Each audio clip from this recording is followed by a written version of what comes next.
नमस्कार विद्यार्थियों, भूगोल विषय की ऑनलाइन क्लास में आपका स्वागत है।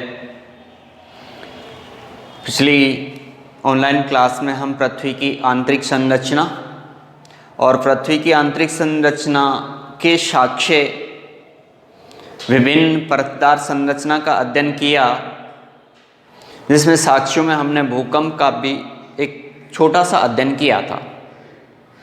यहाँ हम भूकंप विज्ञान का संपूर्ण अध्ययन एक टॉपिक के रूप में करने जा रहे हैं। भूकंपीय छाया क्षेत्र। भूकंप की उत्पत्ति क्यों होती है? सबसे पहले तो हमें जानना ये जरूरी है कि भूकंप क्या है। पिछली क्लास में हमने भूकंप के बारे में अध्ययन किया था कि भूकंप एक पृथ्वी के आंतरिक भाग से उत्पन्न होने वाली एक ऊर्जा होती है। पृथ्वी का आंतरिक भाग गर्म अवस्था में है, जहां विभिन्न प्रकार की गैसें समाहित हैं। ये गैसें जब बड़ी मात्रा में एकत्रित हो जाती हैं तो ये भूगर्भ से बाहर निकलने की चेष्टा करती हैं, और इसी प्रक्रिया में परतदार संरचना पृथ्वी की जो हमने पढ़ी है, ये परतें भ्रंशन के सहारे से फॉल्ट हो जाता है, इनमें दरारें आ जाती हैं और उन दरारों में से ऊर्जा बाहर निकल करके भूकंप की उत्पत्ति करती है। अधिकांश विद्वानों का वर्तमान समय में मानना है कि भूकंप की उत्पत्ति का सबसे बड़ा कारण है पृथ्वी के आंतरिक भाग की हलचल, जिसको कि आगे आने वाले लेसन में हम प्लेट विवर्तनिकी के रूप में पढ़ेंगे। प्लेटों का संचलन, जिसमें कि हमारी पृथ्वी के आंतरिक भाग को कई प्लेटों में वर्गीकृत किया है, और यही विशाल प्लेटें जब कुछ मात्रा में ऊर्जा की वजह से संचलित होती हैं तो उस संचलन के सहारे से इनमें दरारें आ जाती हैं, भ्रंश उत्पन्न हो जाते हैं, और इन्हीं भ्रंश के सहारे जो आंतरिक भाग की ऊर्जा पृथ्वी के धरातल पर प्रकट होती है, और इसी की बदौलत भूकंप की उत्पत्ति होती है। भूकंप की उत्पत्ति को लेकर के कई कारण बताए गए हैं। प्राचीन विद्वान जो एक राजनीतिक विशेषज्ञ हैं, अरस्तु, उसने टोलमी, उसने एक विशेष बात बताई है अपने लेखनों के अंतर्गत। अरस्तु ने तो अपने लेखन में यह कहा है भूकंप की उत्पत्ति को लेकर के कि जो पृथ्वी के आंतरिक भाग के अंतर्गत ऊर्जा एकत्रित होती है, उसके पीछे का कारण है कि जितने शव पृथ्वी के अंतर्गत दबाए जाते हैं और उन शवों के द्वारा श्वसन क्रिया जो होती है, उसके उपरांत भूकंप की उत्पत्ति होती है। लेकिन इस वाक्यांश को हम आज महत्व नहीं देते हैं, ऐसा नहीं है। दूसरी बात उन्होंने ये कहा कि जब गड़े हुए मुर्दे अपना आसन पलटते हैं तो उसकी वजह से भूकंप की उत्पत्ति होती है।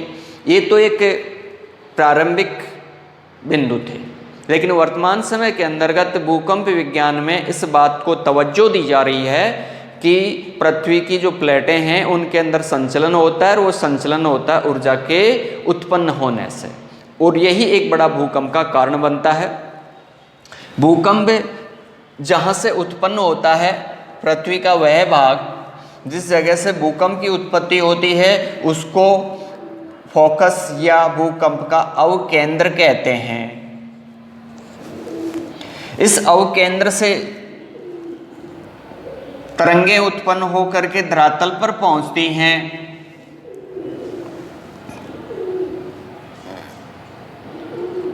यहां पर उसको भूकंप का अभिकेंद्र या अधिकेंद्र भी कहते हैं। यहां से, इस फोकस से P, S और L तीन प्रकार की तरंगों की उत्पत्ति होती है, जिसका कि अध्ययन हमने भूकंप साक्ष्य, पृथ्वी की आंतरिक संरचना के साक्ष्यों में भूकंप तरंगों का अध्ययन में किया था। ये तरंगें उत्पन्न होने के पश्चात अपने इस केंद्र से सभी दिशाओं की ओर गमन करती हैं, जिनकी गति अलग अलग होती है।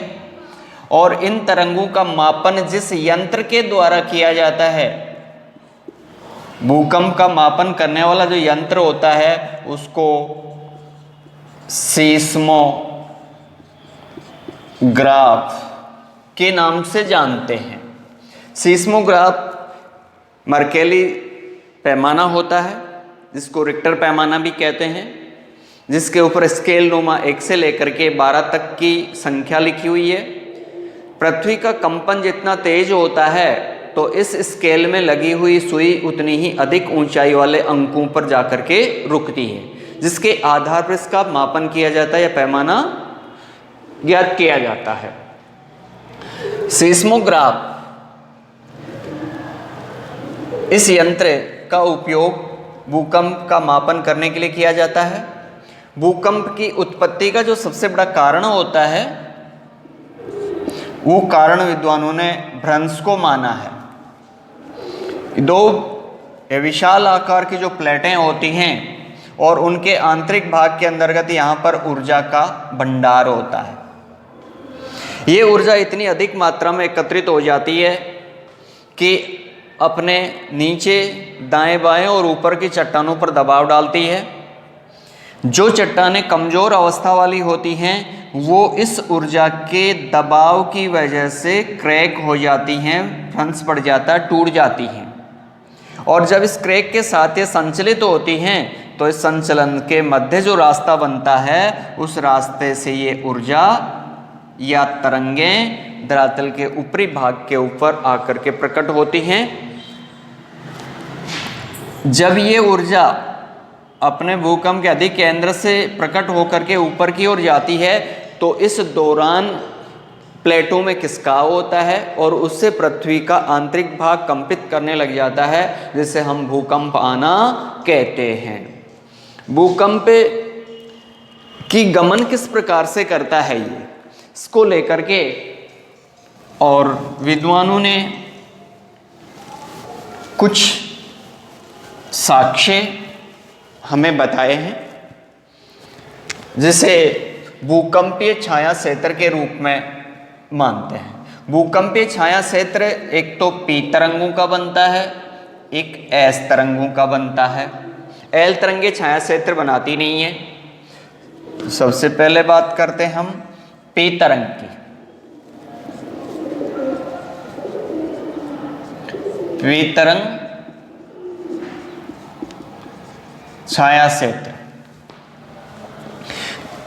पृथ्वी का जो सबसे आंतरिक भाग होता है जिसको हम क्रोड कहते हैं, और पूर्व साक्ष्यों के आधार पर हमने अध्ययन किया कि क्रोड तरल अवस्था के अंतर्गत है। जिस भूकंप का जो फोकस है, सेंटर है, जिससे इस सेंटर से जो तरंगें होती हैं वो धरातल की ओर प्रकट होती हैं।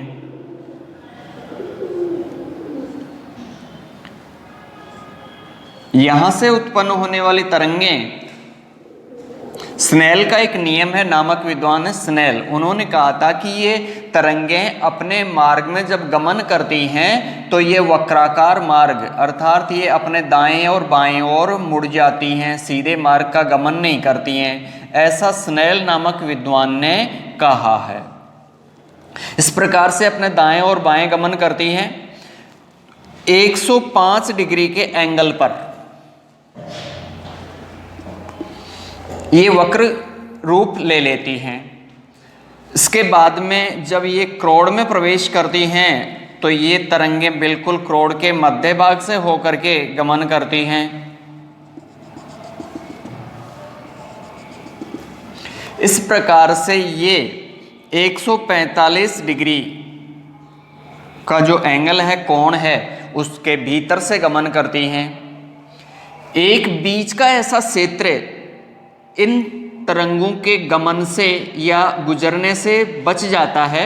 105 डिग्री से 145 डिग्री जो भूकंप का फोकस है, केंद्र है, उस केंद्र से 105 डिग्री से 145 डिग्री के बीच का एक क्षेत्र ऐसा बच जाता है जिसमें से हो करके पी तरंग गमन नहीं करती हैं, दोनों ही ओर।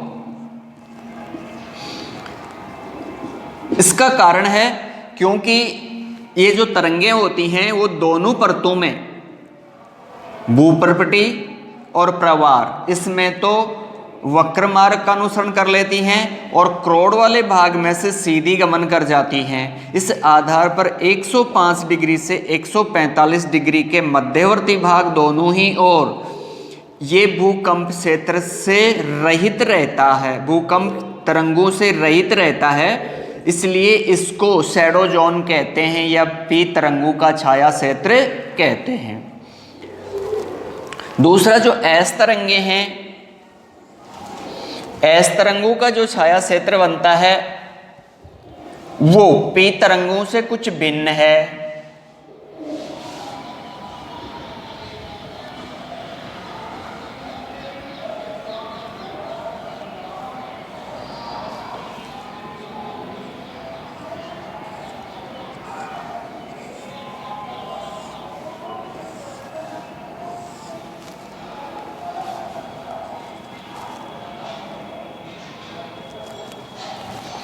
105 डिग्री के कोण तक एस तरंगें भी गमन करती हैं, लेकिन उससे आगे क्रोड़ का जो भाग तरल अवस्था में पाया जाता है उसमें से होकर के एस तरंगें गमन नहीं कर पाती हैं।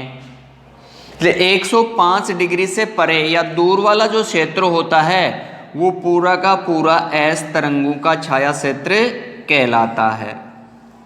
ये एस तरंगों का छाया क्षेत्र। एस तरंगें इसमें से होकर के गमन नहीं कर पाती हैं क्योंकि एस तरंगों की विशेषता जब हमने पढ़ी है तो ये केवल ठोस मार्ग में से ही गमन करती हैं, जबकि पृथ्वी का अंतरतम जो है क्रोड़, ये तरल अवस्था में होने की वजह से इसमें से होकर के एस तरंग गमन नहीं कर पाती हैं। तो इस आधार पर 105 डिग्री से परे या आगे वाला संपूर्ण क्षेत्र एस तरंगों का छाया क्षेत्र के रूप में पहचाना गया है, जबकि पी तरंगों का जो छाया क्षेत्र है वो 105 से 145 डिग्री के मध्यवर्ती क्षेत्र को माना गया है।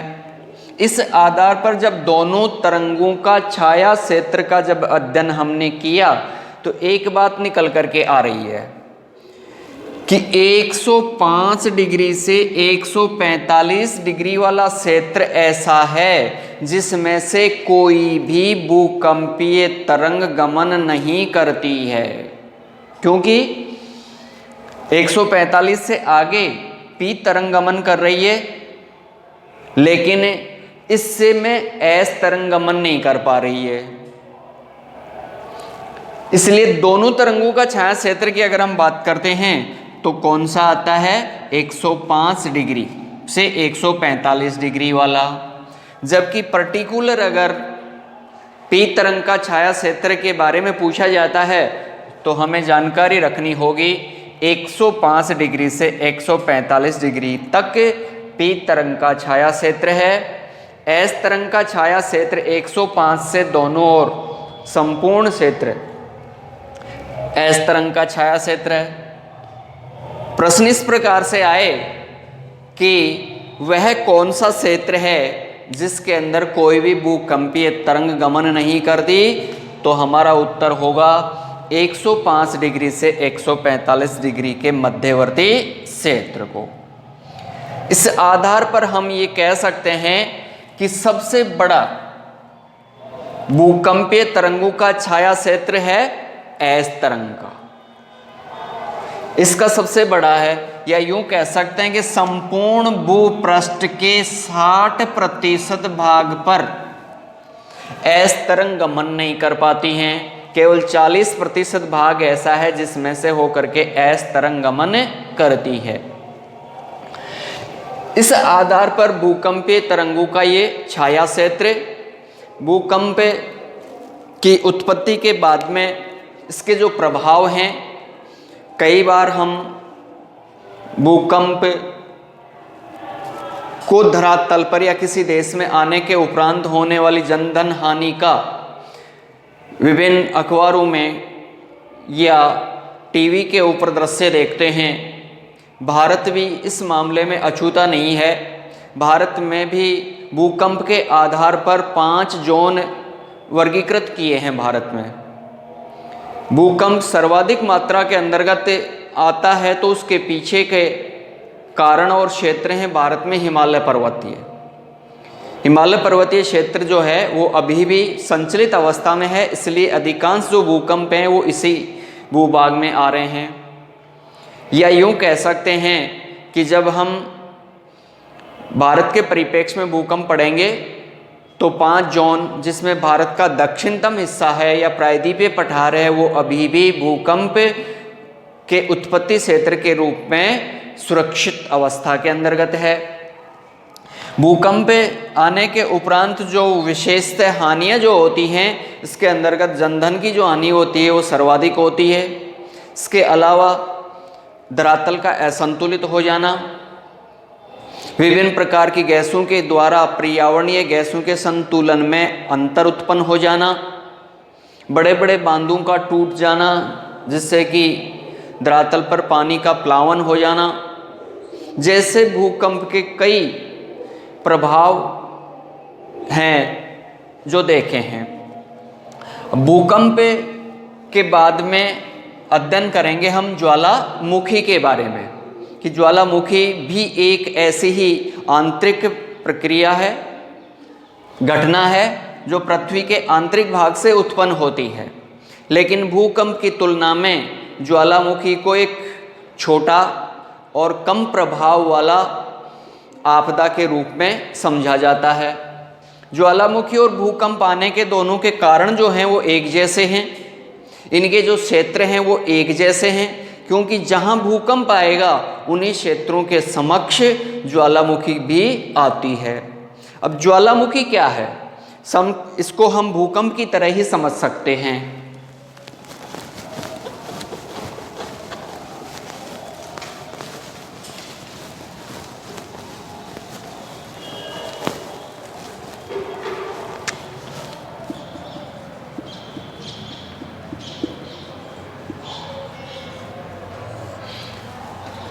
ज्वालामुखी जिसको वोल्केनो के नाम से हम लोग जानते हैं, कई प्रकार की ज्वालामुखी होती है। विशेषतः हम इसको 5 रूपों में पढ़ते हैं कि ज्वालामुखी हमारे धरातल का एक हिस्सा ऐसा है जो तरल अवस्था के रूप में विद्यमान है।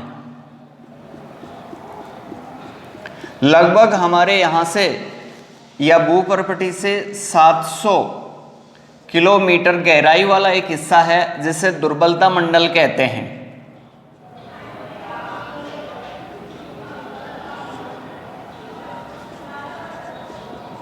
यहाँ की चट्टानें दुर्बल अवस्था के अंतर्गत हैं, तरल अवस्था के अंतर्गत हैं। ठीक जिस प्रकार से भूकंप के अंदर आंतरिक भाग में ऊर्जा एकत्रित हो जाती है, उसी प्रकार से ज्वालामुखी के अंदर भी इस भाग के अंतर्गत ऊर्जा एकत्रित हो जाती है। ये ऊर्जा भूकंप की तरह ही बाहर निकलने की चेष्टा करती है, लेकिन अत्यधिक तापमान के कारण यहाँ पर ये तरल अवस्था होती है। ये तरल अवस्था वाला पदार्थ जब ऊपरी चट्टानों के ऊपर दबाव डालता है तो वो क्रैक हो जाती है, टूट करके एक रास्ता बना देती हैं, और इस रास्ते से होकर के ये आंतरिक भाग का दुर्बल जो पदार्थ होता है जिसको कि मैग्मा कहते हैं, ये मैग्मा जो है वो इस रास्ते के सहारे धरातल पर प्रकट होता है तरल अवस्था के रूप में, और यहाँ आकर के जिस और इसे रास्ता मिलता है उस आधार पर यह आकर के धरातल पर प्रकट होकर के विभिन्न प्रकार की आकृतियों का निर्माण करता है। यही पदार्थ अगर पृथ्वी के धरातल पर प्रकट होने से नीचे पृथ्वी के आंतरिक भाग तक रह जाता है तब तक इसको मैग्मा कहते हैं। लेकिन यही मैग्मा जब धरातल पर आकर के फैल जाए तो इसको लावा कहते हैं। लावा और मैग्मा में भिन्नता है। धरातल के आंतरिक भाग में रहे ये पदार्थ तरल पदार्थ तब इसको मैग्मा कहते हैं, और धरातल पर प्रकट हो जाता है और जमा हो जाता है तब इसको लावा कहते हैं। इस लावा के अंतर्गत जो रहने वाले पदार्थ होते हैं उनके अंतर्गत विभिन्न प्रकार की गैसें होती हैं, राख के कण होते हैं, चट्टानी टुकड़े होते हैं,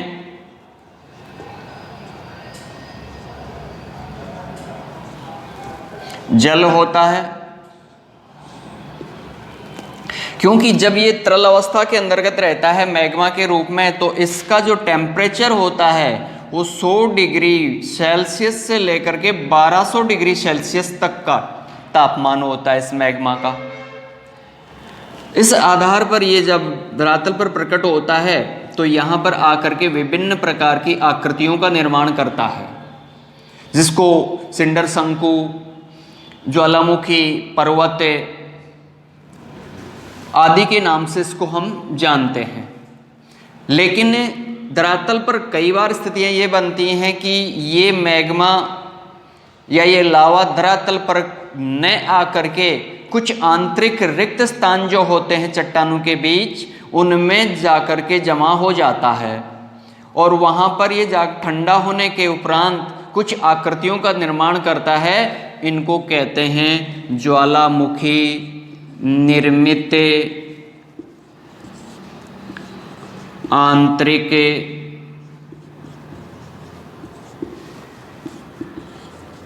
स्थलाकृतियां। जो आंतरिक भागों में जमा हो जाती हैं इनको बैथोलिथ,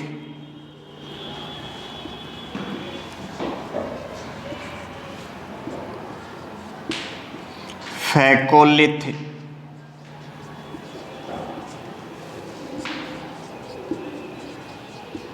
लैकोलिथ, सीट और डाइक के नाम से जानते हैं। ये 5 प्रकार की स्थलाकृतियां बनती हैं जिनको अंतर्वेदी स्थलाकृतियां कहते हैं। बैथोलिथ जो ज्वालामुखी निर्मित आकृति होती है ये गुंबदाकार पर्वत की तरह होती है या उल्टे कटोरे की तरह होती है। फैकोलिथ भी इसी के समान होती है, ये भी उल्टे कटोरे की तरह, लेकिन नीचे से एक पाइप नुमा या छतरी नुमा आकृति से जुड़ी हुई होती है।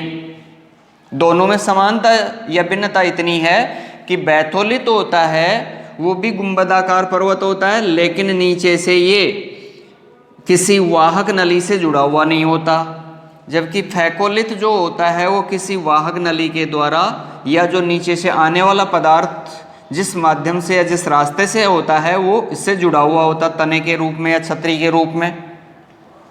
लैकोलिथ होता है ये बैथोलिथ का अपोजिट होता है, उल्टे कटोरे नुमा।